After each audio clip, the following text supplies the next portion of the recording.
Hello मित्रों, स्वागत है आपका आपके अपने YouTube channel physics INA physics के ऊपर। आज मैं यहाँ पे आपको कराऊंगा स्थिति और समय के बीच में ग्राफ। देखो, पोजीशन और टाइम का ग्राफ अक्सर एग्जाम में पूछ लिया जाता है, बहुत बार पूछा जाता है। एक बार नहीं, बहुत बार पूछा जाता है कि इसको बढ़ाएंगे तो ये क्या होगा, इसको ये करेंगे तो इसका क्या होगा, इसको ऐसे करेंगे तो इसका क्या होगा।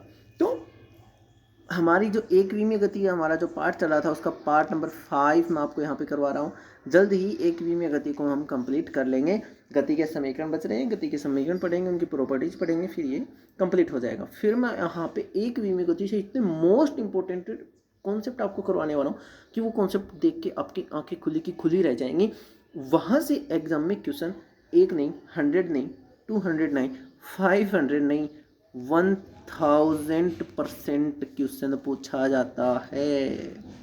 हमारी बात समझ में? 1000% क्वेश्चन पूछा जाता है। तो पहला है हमारा ग्राफ कि जब ये हमारी है पोजीशन, स्थिति, और ये क्या है, टी का मतलब है टाइम, पी का मतलब पोजीशन है ना, स्थिति, और टी का मतलब टाइम। तो जब देखो पोजीशन और टाइम के बीच में हमेशा देखो, हम यहाँ पे जो भी एंगल देखेंगे, थीटा जो एंगल देखेंगे, ये टाइम के सापेक्ष देख रहे हैं। टाइम जो समय अक्ष है ना, उसके सापेक्ष हम यहाँ पे एंगल का मान निकाल रहे हैं। ठीक है ना, एंगल का मान निकाल रहे हैं यहाँ पे। तो देखो,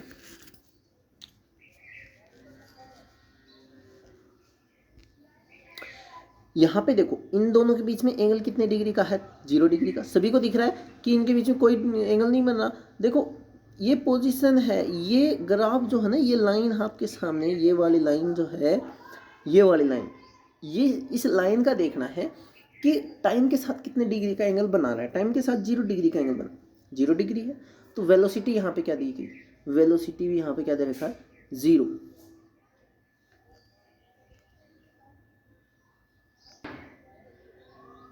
ठीक है, तो वेलोसिटी कितनी है यहाँ पे? 0 है। अर्थात समय x के समांतर रेखा कण की विराम स्थिति को प्रदर्शित कर रही है। आपको क्वेश्चन पता किस तरीके से पूछा जाएगा कि यह ग्राफ प्रदर्शित करती है कि कण विराम अवस्था में, एक गतिशील अवस्था में। अब देखो, यहाँ पे इसकी पोजीशन है, ये पोजीशन, टाइम तो कभी रुकेगा नहीं। देखो, श्योर है, तो टाइम तो कभी रुकेगा नहीं, टाइम तो हमेशा चेंज होता ही रहेगा, टाइम तो हमेशा चेंज ही होता रहेगा। अब देखो, ये पोजीशन यहाँ पे थी इसकी, यहाँ पे इसकी पोजीशन थी इस कंडीशन में। अब यहाँ ये पोजीशन यहीं की यहीं पे है, और आगे की ओर टाइम बढ़ता जा रहा है, लेकिन पोजीशन चेंज नहीं हो रही है। अब वेग क्या होता है? वेग होता है हमारा v इक्वल टू होता है विस्थापन, विस्थापन बटे समय। तो समय तो बढ़ रहा है, लेकिन विस्थापन में कोई चेंज नहीं हो रहा। तो विस्थापन में कोई चेंज नहीं हो रहा, तो हम क्या करेंगे? वेलोसिटी क्या हो जाएगी यहाँ पे? 0। विस्थापन 0 है, तो इसलिए वेलोसिटी भी क्या हो जाएगी? 0। अर्थात समय x के समांतर रेखा कण की विराम स्थिति को प्रदर्शित करती है। आपसे क्वेश्चन पूछा जाए कि समय x के समांतर रेखा कण की कौन सी स्थिति को प्रदर्शित करती है? गतिशील स्थिति को, विराम स्थिति को, या त्वरित स्थिति को प्रदर्शित करती है। तो कौन सी स्थिति को प्रदर्शित करती है? विराम स्थिति को प्रदर्शित करती है कण के समय x के समांतर रेखा। ठीक है, पहले ग्राफ कंप्लीट। अगला देखो, ये हमारा पोजीशन होगा। पोजीशन कंटिन्यूसली चेंज होती जा रही है, लेकिन टाइम वहीं की वहीं पे। अब पहली बात तो आप यही समझ लो, ऐसा हो सकता है कि टाइम एक जगह पे रुक जाए? ऐसा बिल्कुल भी नहीं हो सकता कि टाइम एक जगह पे रुक जाए। तो लास्ट में देखो क्या लिखा हुआ है, व्यवहारिक रूप से यह संभव नहीं है। व्यवहारिक रूप से यह संभव नहीं है। फिर भी हम देखो पढ़ लेते हैं, क्या पता क्वेश्चन पूछ ले। तो देखो, एंगल कितने डिग्री का दिखा रहा है? 90 डिग्री का। टाइम के साथ कितने डिग्री का एंगल है? 90 डिग्री का। तो वेलोसिटी कितनी हो जाएगी इसकी? इन्फिनिटिव हो जाएगी। वेलोसिटी क्या हो जाएगी? इन्फिनिटिव। अब इन्फिनिटिव कैसे हुई? देखो, वेग क्या है? वेग इज इक्वल टू विस्थापन बटे, है ना। देखो, कभी भी हम समय लेते हैं ना, नीचे जो टाइम रहता है वो क्या रहता है? प्रारंभिक टाइम, जो फर्स्ट विराम अवस्था में थी वो, तब जो उसका टाइम था, और जो अंतिम अवस्था पे वह गतिशील अवस्था में होने के बाद, अपने जहाँ पे उसको जाना है वहाँ पे पहुँचने के बाद जो टाइम, दोनों का डिफरेंस जो होता है वही तो होता है टाइम, वही तो होता है। अब देखो, यहाँ पे कोई भी डिफरेंस नहीं है, कोई डिफरेंस नहीं है। जितना स्टार्टिंग में था उतना का उतना ही है, टाइम चेंज नहीं हुआ है। तो यहाँ पे टाइम क्या ले सकते हैं हम? 0 ले सकते हैं। तो वेलोसिटी ऑटोमेटिक क्या हो जाएगी? इन्फिनिटी हो जाएगी, क्योंकि यहाँ पे डिवाइड में 0 आ गए, तो वेलोसिटी क्या हो जाएगी? इन्फिनिटी हो जाएगी। हमारी बात समझे? तो वेलोसिटी क्या हो जाएगी इसकी? इन्फिनिटी। आगे देखो, थीटा क्या दे रखा है? थीटा नियत है। अब भाई साहब थीटा नियत हो गए, यहाँ पे सीधी की सीधी लाइन है, थीटा नियत है, बढ़ रहे हैं दोनों के दोनों बढ़ते जा रहे हैं। अब एक बात और लॉजिक बताता हूँ मैं आपको कि v इक्वल टू मैं यह लिखूंगा कि विस्थापन देखो अंतिम पोजीशन क्या थी उसकी S2 मान लो, और स्टार्टिंग में पोजीशन क्या थी S1, T2 और फिर क्या हो जाएगा T1, टाइम हो जाएगा नहीं। ये किसके इक्वल होता है, इन दोनों की ढाल, मतलब टेन थीटा। टेन थीटा को हम क्या बोल सकते हैं, प्रवणता भी बोल सकते हैं। क्या बोल सकते हैं, प्रवणता, प्रवण प्रवण प्र सॉरी एक सेकंड प्रवणता, प्रवणता भी बोल सकते हैं, ढाल भी बोल सकते हैं, ठीक है ना। तो ये भी बोल सकते हैं प्रवणता और ढाल टेन थीटा। तो थीटा क्या है, नियत है, दोनों के दोनों चेंज होते जा रहे हैं, मतलब पी चेंज हो रहा है तो टी भी चेंज हो रहा है, तो नियत रहेगा है ना थीटा। तो एंगल चेंज नहीं है, ये भी उतना ही इतना ही है, तो मतलब 45 डिग्री का एंगल है, ये नियत ही रहता है, नियत रहता है, ठीक। अब देखो एक बात थोड़ी सी और समझो यहाँ पे, टेन थीटा इक्वल टू मैंने क्या लिखा, S2 माइनस S1 बटे T2 माइनस T1। अब थीटा की वैल्यू कितनी है, देखो ये 90 डिग्री का दिख रहा है, तो थीटा की वैल्यू कितनी है यहाँ पे, कितनी है 45 डिग्री। टेन थीटा की वैल्यू कितनी है 45 डिग्री। देखो तो टेन थीटा 45 की वैल्यू कितनी होती है 1 is equal to S2 minus S1 upon में T2 माइनस T1, ठीक। अब इक्वल में आ जाएगा तो S2 minus S1 equals to T2 minus T1, मतलब जितना विस्थापन में परिवर्तन हो रहा है उतना ही किस में परिवर्तन हुआ, समय में। ये बात आप समझने लायक है, जितना विस्थापन में परिवर्तन हुआ है उतना ही किस में परिवर्तन हुआ है, समय में। तो थीटा क्या है यहाँ पे, नियत है, वेग भी नियत रहेगा, सीधी सी बात है, दोनों के दोनों चेंज हो रहे हैं तो नियत है ना, जो स्टार्टिंग में था वही तो रहेगा। एक ऊपर वाला चेंज हो रहा है, नीचे वाला, दोनों के दोनों कंटिन्यूसली इक्वल चेंज होते जा रहे हैं, इक्वल चेंजमेंट हो उसमें, तो क्या हो जाएगा, वेग भी क्या हो जाएगा आपका, नियत हो जाएगा। बात करते हैं एक्सेलरेशन की, त्वरण की। त्वरण क्या होता है, वेग में परिवर्तन की दर। कल मैंने पढ़ाया था ना, त्वरण क्या होता है, वेग में परिवर्तन की दर। ए इज इक्वल टू होता है dv अपॉन में dt, मतलब वेग में परिवर्तन कितना हुआ। अब वेग में भाई साहब परिवर्तन हो ही नहीं रहा, कि वेग तो क्या है, कांस्टेंट है। और एक नियतांक का जब हम डिफ्रेंशिएशन करते हैं, अवकलन करते हैं, तो हमारे पास वैल्यू कितनी आती है 0। तो हम कह सकते हैं कि यहाँ पे एक्सेलरेशन जो त्वरण है वो कितना है 0, ठीक है। त्वरण क्या हो जाएगा 0। आए बात समझ में। तो नियत ढाल की रेखा कण के एक समान वेग को दर्शाती है, नियत ढाल की रेखा कण के एक समान वेग को दर्शाती है। और ये भी समझ सकते हो, ये हमने पढ़ा नहीं, समय अक्ष के लंबवत रेखा यह प्रदर्शित करती है कि कण की स्थिति परिवर्तित हो परंतु समय परिवर्तित नहीं हो रहा। इसका अर्थ है कि कण का वेग अनंत है। सीधी सी बात ये भी है कि किसी भी चीज़ का, किसी भी ऑब्जेक्ट का वेग जो है, वेलोसिटी है, जो इन्फिनिटी कभी नहीं हो सकती।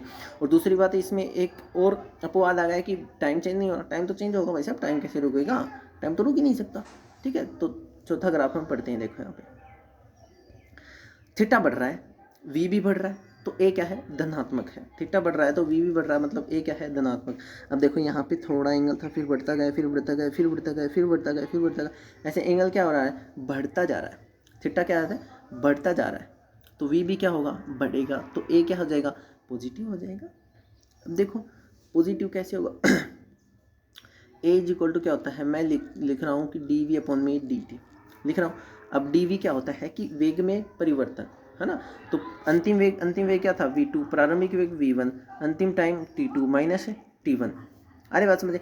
अब v2 है, वेग बढ़ रहा है, मतलब v2 क्या है, v2 ज़्यादा है v1 से। वेग बढ़ रहा है तो v2 ज़्यादा है v1 से, तो कोई भी वैल्यू आएगी, अगर v2 ज़्यादा है v1 से, कोई भी वैल्यू आएगी तो कैसी आएगी, पॉजिटिव आएगी ना भाई साहब, पॉजिटिव वैल्यू आएगी, श्योर सी बात है।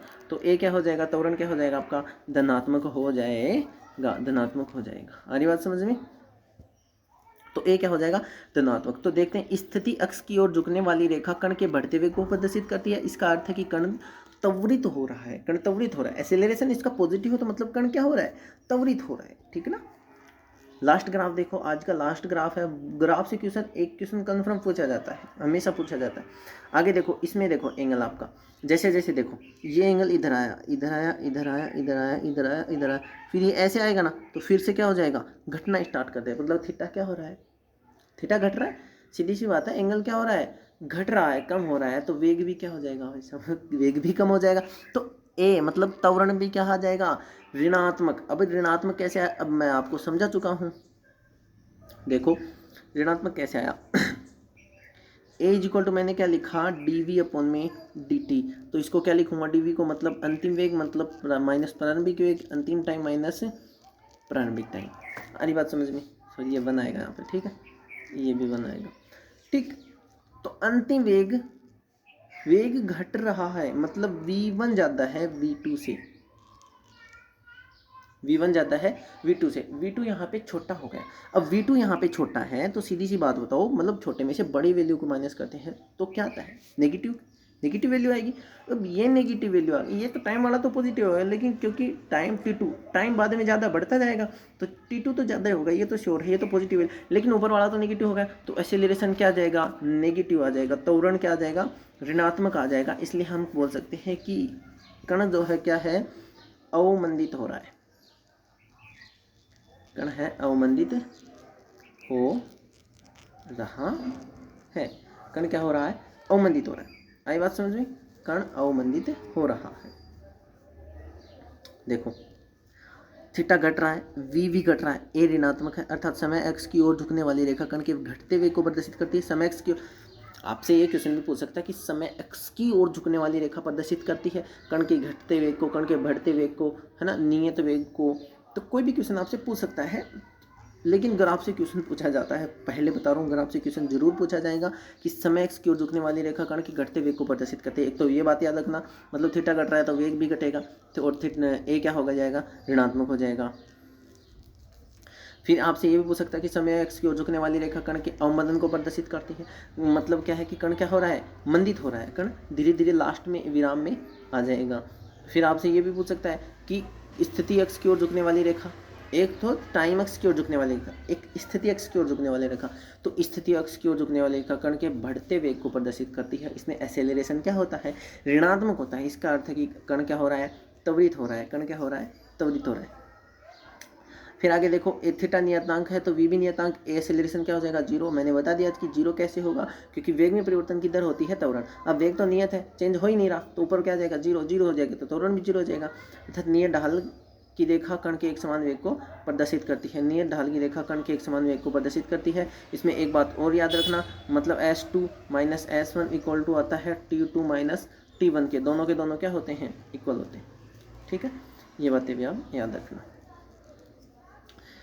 ठीक है। फिर यहाँ पे आ गया theta is equal to 90 degree, तो वी इज इक्वल टू क्या हो जाएगा, इन्फिनिटी हो जाएगा। और ये कंडीशन हमेशा इम्पॉसिबल रहेगी, क्योंकि टाइम कभी भी नहीं रुक सकता और वेग कभी भी अनंत नहीं हो सकता। ये बोला कि टाइम उतना का उतना ही है, भाई साहब टाइम बताओ, टाइम थोड़ी रुक सकता है, टाइम कभी नहीं रुक सकता।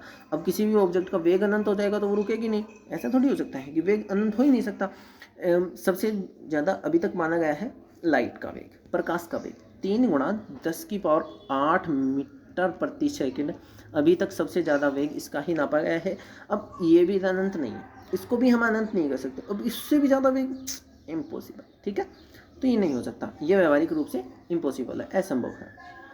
लास्ट वाला हो जाएगा theta is equal to 0 degree, v is equal to 0, theta is equal to 0 degree, क्योंकि टाइम के सापेक्ष ही हमको देखना है कि थीटा कितना बन रहा है। तो v is equal to 0, theta is equal to समय एक्स के समांतर रेखा कण की विराम स्थिति को प्रदर्शित करती है। समय एक्स के समांतर, याद रखना, समय एक्स के समांतर रेखा कण की विराम स्थिति को प्रदर्शित करती है, ये बात आप हमेशा याद रखना। तो आई होप आज का कॉन्सेप्ट, आज की जो ग्राफ है आपको अच्छे से समझ में आई होगी।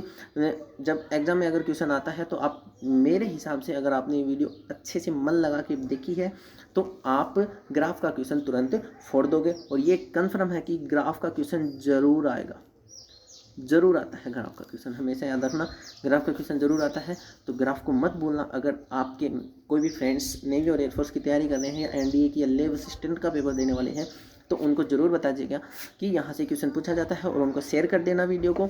और अगर आपको इन नोट्स की PDF चाहे तो हमारे टेलीग्राम चैनल को ज्वाइन कर लेना, उसकी लिंक आपको डिस्क्रिप्शन में मिल जाएगी, ठीक है। वीडियो देखने के लिए थैंक यू, धन्यवाद।